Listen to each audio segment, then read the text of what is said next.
एक लड़का था, वह काफ़ी गरीब था।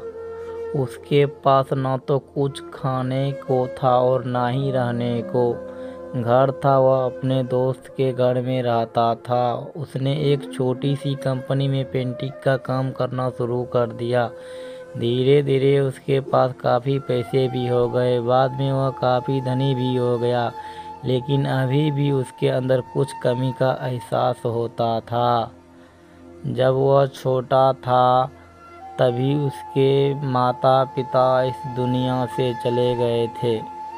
उसने कभी प्रेम को नहीं जाना था। एक दिन जब वह अपने किसी काम से बाहर गया था तो उसे एक लड़की दिखी जो कि काफ़ी अच्छी और खूबसूरत थी। उसको देखते ही इस लड़की को उस लड़के से प्रेम हो गया। वह काफ़ी देर तक उस लड़के को देखती रही।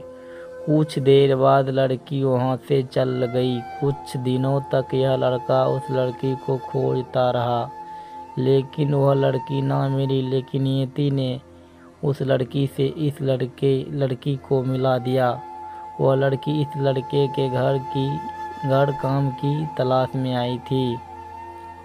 लड़के ने लड़की को तुरंत घर के काम के लिए रख लिया। जब वह लड़की इस लड़के के इस मिलने आई थी तो उस समय इस लड़के ने कुछ शब्द भी साफ से नहीं बोल पा रहा था, जिसमें लड़की को लगा कि यह लड़का गूंगा है।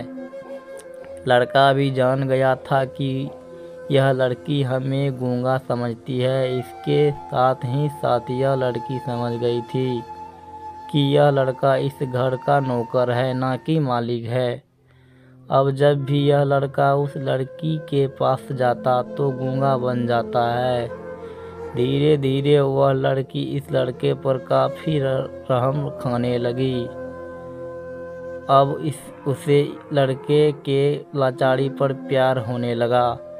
लेकिन फिर वह लड़की एक बात से डर कर पीछे हट जाती थी। इस लड़की के भी माता पिता बचपन में ही मर चुके थे। इस लड़की को इसके चाचा ने पाला था और वह चाहता था कि वह तक जिंदा रहे। यह लड़की उसके खाने और पीने का पैसा दे। लड़की का प्रेम हद से भी बाहर जाने लगा। लड़के के एक खांसी पर भी वह लड़की दौड़े उस लड़के के पास पहुंच जाती थी। अब लड़का भी समझ गया कि इस लड़की को मुझसे प्रेम हो गया है। लड़की भी बहुत ज़्यादा उस लड़की से प्रेम करता था। उसने पहले के बारे में सब कुछ पता किया। जब उसे सब पता चल गया तो वह बहुत रोने लगा, क्योंकि उसने गूंगे होने का झूठ बोला था। अब वह दिनों रात रोने लगा। लड़की अपने सैलरी में से लड़के की इलाज करवाने को कहती थी। एक दिन सुबह ही उस लड़की को पता चला कि वह लड़का हॉस्पिटल में भर्ती है। वह दौड़ते हुए जब हॉस्पिटल में पहुंची तो उसने देखा कि लड़का बेड पर बेहोश पड़ा है। उसके आसपास काफ़ी मशीन लगे हुए थे। जब लड़की डॉक्टर के पास पहुंची तो डॉक्टर ने उसे बताया कि लड़का अब बोल नहीं पा सकता था।